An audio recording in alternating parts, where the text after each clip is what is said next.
Almost 7 years ago, my family cut me out of their lives and kicked me out of the house. I, 29, male, was 22 at the time and wasn't financially stable enough to rent an apartment on my own. And what happened was so sudden that I'd had no time to prepare myself for it all, mentally or financially. The reason behind all of this was my sister. My sister, Hannah, 37, female, and I have never been close because of the significant age gap between us. She got married to her boyfriend, Pete, 39, male, of 3 years when she was 27, and they were married for 3 years. They got divorced 3 years into their marriage because Hannah had accused Pete of having an affair with one of my friends. I'd been living with my parents after college since I had just started working, and I wanted to save some money before I moved out. My parents were okay with that arrangement as well, but that was only until my sister announced her divorce. She just came back home one day crying hysterically and announced that she'd filed for divorce because her husband had been cheating on her for 6 months now. And then she went on to throw me under the bus for introducing my friend to him. My friend, Emily, 28, female, was trying to gain weight, and since Pete was a certified dietitian, he agreed to help her out. I had been the one to introduce her to him, and apparently she was the one Pete had been cheating on my sister with. I was shocked that this was happening because even though Emily and I weren't close, I knew for a fact that she was a good woman and would never get with a married man. Besides, cheating was so out of character for Pete as well. He was totally smitten with Hannah and only ever had good things to say about her, so I found it incredibly hard to believe that he'd cheated on her. I had my doubts, but my parents believed her instantly and didn't even question anything in spite of the fact that she never had any proof of him cheating. They just took her word for it. But I'm not going to hold that against them since they would choose their own daughter over their son-in-law regardless of who was right. What I didn't understand was why they readily kicked me out just because Hannah said so. She just stormed in one day, threw a tantrum, and somehow convinced my parents to throw me out simply because I'd been the one to introduce Emily to Pete. She accused me of ruining her marriage, and my parents agreed with her for some reason. I was devastated and tried to stop my parents, but they weren't ready to listen to me at all and just told me that if I didn't leave, then they'd forcefully kick me out. In just one day, I'd lost my family and my home and had absolutely no idea where to go. I was literally sobbing out on the sidewalk with all my stuff for an hour or so before I was able to pull myself together and went to a friend's house for the night.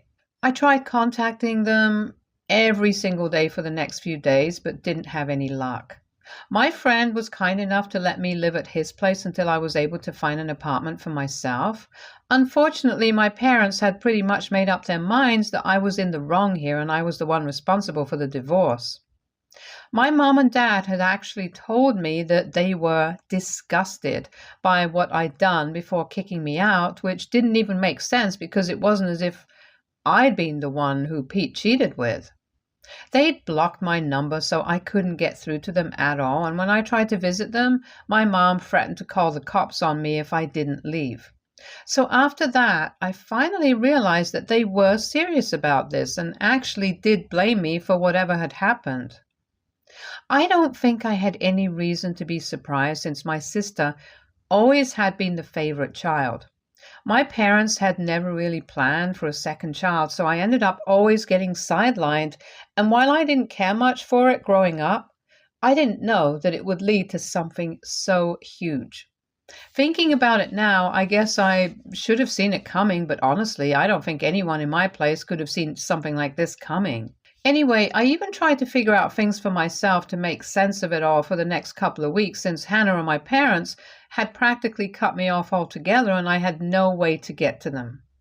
I couldn't speak to Pete either because he'd blocked me too, which didn't make any sense to me. I couldn't find him either because both Hannah and Pete had vacated the house they used to live in and had left to live with their respective parents instead. So I had no way to get through to anyone involved, which is why I approached my last resort to get to the truth, Emily. Like I said, Emily and I weren't really close, but I had to do what I had to do, so I just asked to meet her one day and explain the situation to her. I asked her if what Hannah had said about the affair was true, and she denied it vehemently, and I believed her, to be honest. Emily told me that she'd only ever met Pete a few times and only in a professional capacity, so there was absolutely nothing going on between them, and she had no idea why Hannah would say something so awful about her.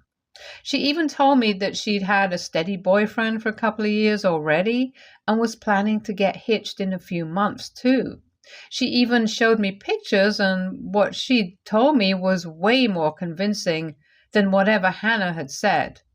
I had no proof, but I just knew somehow that Hannah had been lying about the real reason for the divorce. But since I had no proof, I couldn't go back to my family, and I most certainly couldn't go back without it. Back then, I was pretty desperate to go back to living with my family since I really missed them despite what they'd done to me. With time, however, I was able to get over it and move on with my life. I managed to find a place and made my job the purpose of my life so that I'd have something to distract myself with. And I also had to pay the bills, so it was a better way of coping than just sitting around and being depressed since I didn't have any other option either. I was hurting a lot, but I knew I had to go on somehow, with or without my family's support. Years passed, and now I'm doing much better in life. I've moved from my tiny apartment to a much bigger one, and even got engaged to my girlfriend of 2 years around a week ago. And our engagement post is what ended up being a game changer for me, because just a few days after that post, I received an email out of literally nowhere that not only explained the entire story of Hannah's divorce to me and gave me all the answers I needed, but also had proof attached. My fiancée, Liza, 30, female, usually only posted us on Instagram, but the picture from our engagement made it to her Facebook feed as well, where she had a wider audience. It was a public post as well, and a lot of people saw it, including my ex-brother-in-law, Pete. He happened to be someone my fiancée had met at a seminar a few years back since she was a doctor, and had ended up adding him on Facebook, which is how he found me. It really is a small world, and for the first time I was glad about it. He reached out to me a few days after we posted, but instead of texting me on social media, he decided to send me an anonymous email. He explained later on that he did this just so that he wouldn't feel weird about what he was doing, since it had been several years since his divorce, and he didn't want to seem like a sore loser who still hadn't managed to move on from what happened. Besides, he'd been the one to block me in the first place, so he felt weird and conscious about getting back in touch with me about something that happened so many years back. Coming to the contents of the email I received, it had the full story and proof of what had happened 7 years ago, and I couldn't believe my eyes when I went through it. So apparently my sister had been the one cheating on Pete, and not the other way around like she'd been telling us for so long. Not only was that a huge lie, but even more interesting was the fact that she'd been cheating on Pete with a friend of mine just like she'd accused him. My friend Frank, 28, male, was a cashier at the grocery store near Hannah's house back then, and I never would have made the connection myself since I'd literally never seen them together. I guess they'd kept it well under wraps, but not enough for Pete to not find out. And when Hannah was confronted, she told Pete that it was all my fault because I'd been the one to introduce her to Frank, and had even told her about how he needed her help since he was an aspiring singer, and she was a pretty good singer herself. She'd agreed to help him, and bam, they'd fallen in love before they knew it. She even said that I was in on it and had helped them keep things under wraps for so long. Obviously, all of this was a complete lie, and I hadn't even known that Frank and Hannah had something going on. He was outraged when he found out and ended up blocking my entire family, which he admits now was kind of stupid on his part. But he was so angry that he hadn't given his actions much thought. Of course, he told me all of that in person since the email itself was meant to be as impersonal as possible, as he didn't want it to be traced back to him. But I did figure it out. The proof that he'd attached were a bunch of screenshots of emails between my sister and Frank, where they were discussing how easy it is to fool Pete, and were full of confessions of love and plans for where they were going to meet next. There was no way she could deny any of this because she'd even signed off in the emails with her middle name, which not many people are aware of. I had her deed to rights. I figured out that it must have been Pete who'd sent me this email after I combed through Liza's Facebook friends, because my gut feeling told me that this definitely had something to do with social media. And when I was finally able to find Pete in her list, I got in touch with him. We decided to meet a few days ago, and he told me that he found out about what Hannah had told her family from Emily, who'd met him a couple of years back. I told her to keep my side of the story a secret, and I was kicking myself for it when I realized that if I hadn't said that, she probably would have told Pete about it, and I would have been able to prove my innocence ages ago. Anyway, they'd run into each other a couple of years ago, and she'd ended up asking him about the divorce, so they'd got to talking, and finally he'd also learned what Hannah had told us. He confessed that he'd wanted to talk to me about it and tell me the truth, but didn't because he felt weird. I swear, if Pete wasn't so easily embarrassed, my life would have been a lot easier to deal with. I did forgive him, though, since I needed his help to absolutely destroy my sister, and I knew he'd be on board with it as well. Hannah had definitely been lying to my parents so she'd have financial support during her divorce, and had even thrown me under the bus for good measure because she'd know that one conversation with Emily and I'd know the truth. I couldn't wrap my head around the fact that someone, especially someone who was related to me by blood, could be this selfish. I'm sure she'd never bothered to set the record straight either, and my parents had just lapped up whatever lies she'd been feeding them during her divorce. She'd known that if the truth about her being the cheater had been revealed to our parents, she would have been in big trouble, and she just couldn't risk that.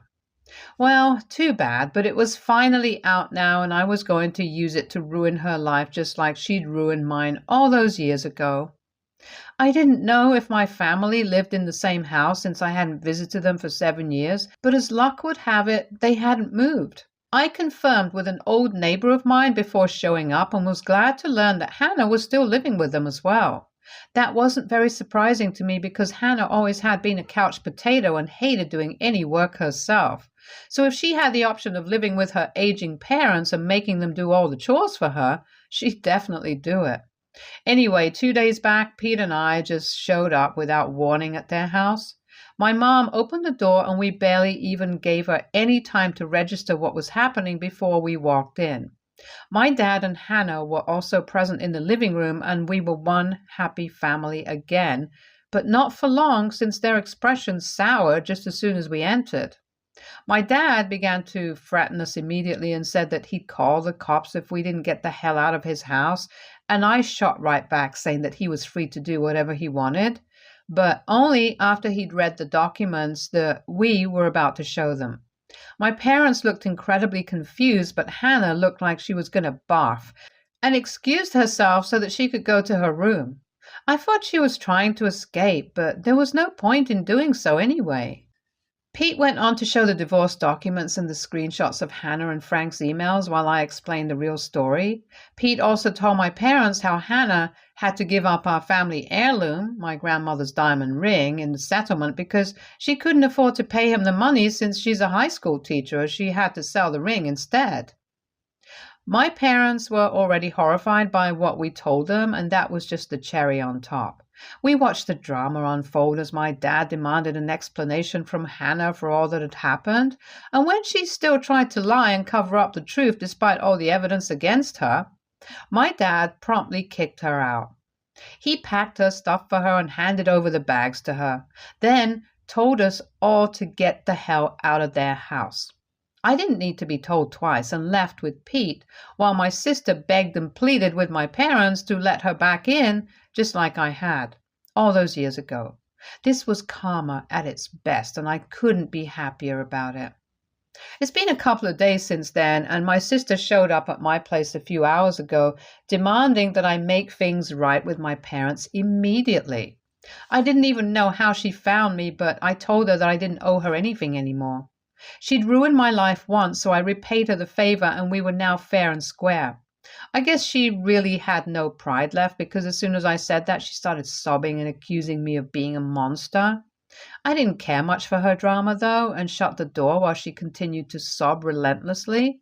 I just put my headphones on and listened to music while Liza, my fiancée, worked in her study so neither of us would be disturbed.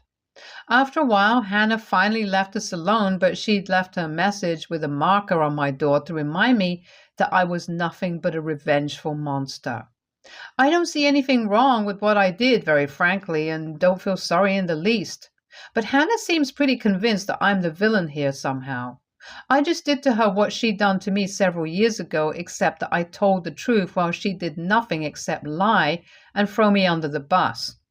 So what do you guys think? AITA for ruining my sister's life and getting her kicked out 7 years after she accused me of causing her divorce? Update 1. So Hannah has still been bothering me even though a whole week has passed since she got kicked out. I had to threaten her with the fear of cops when she called me for the 14th time today, and only then did she stop. I don't even know how she managed to find my phone number and address, but I'm least interested in that right now. Hannah's trying to make me feel sympathetic towards her because I guess a school teacher's salary isn't enough for her to live on. But I don't think that's true. And she's just upset that she has to look for a place and pay for her own rent, electricity, and groceries now that our parents have kicked her out. So I don't feel too sorry for her. And in case you guys were wondering, yes, I did block her number several times, but I guess she's making her friends add me to conference calls, so there's no point. As for my parents, they're just as bad, if not worse, than Hannah. They found me on Facebook and saw the post about my engagement as well, so now they want to be part of my life once more and even express their desire to attend my wedding. They haven't apologized yet, but for some reason they expect me to just invite them to my wedding, which is supposed to be a really important day for me. I don't understand where these people find the guts to say crap like this, but at least I'm not responding to any of it.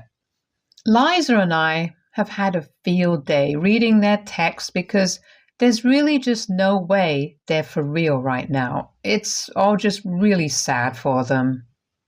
Update 2. Hannah showed up at my house yet again after I threatened to report her for harassment yesterday. I was about to leave for work, but she stopped me by throwing herself across the hood of my car and refused to budge until I spoke to her. It was pretty exasperating, and I ended up actually calling the police this time. They took her away while she screamed and cried and tried her best to show me as the bad guy here, but unfortunately, nobody was buying her sad girl act here. It took some time to press charges against her, but as soon as I got it done, I left for work because I didn't want to let this little incident ruin my day. I was sure my parents would bail her out anyway since she was their favorite, and I turned out to be right as well. My parents, after bailing her out, sent me a lengthy text about how I was being way too harsh on them for an honest mistake that they'd made almost a decade ago. It was hilarious because nothing about what my sister and parents had put me through was either honest or even a mistake. They knew what they were doing, and we're definitely aware of how cruel they were, but that didn't stop them from throwing me out onto the street in spite of knowing that I had no other place to go.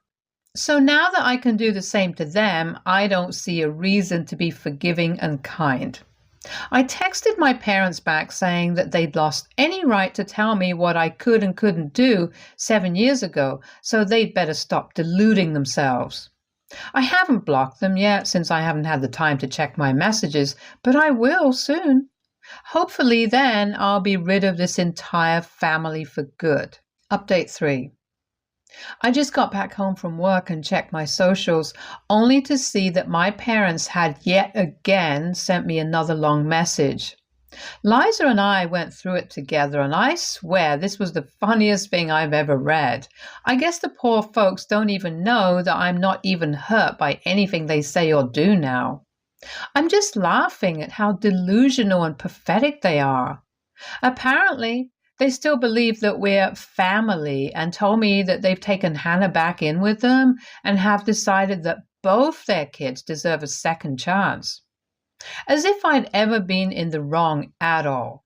So while they'd taken my sister back in, they also expected me and Liza to come to their house sometime soon for dinner, and so we could sort out our differences in a civilized manner before the wedding.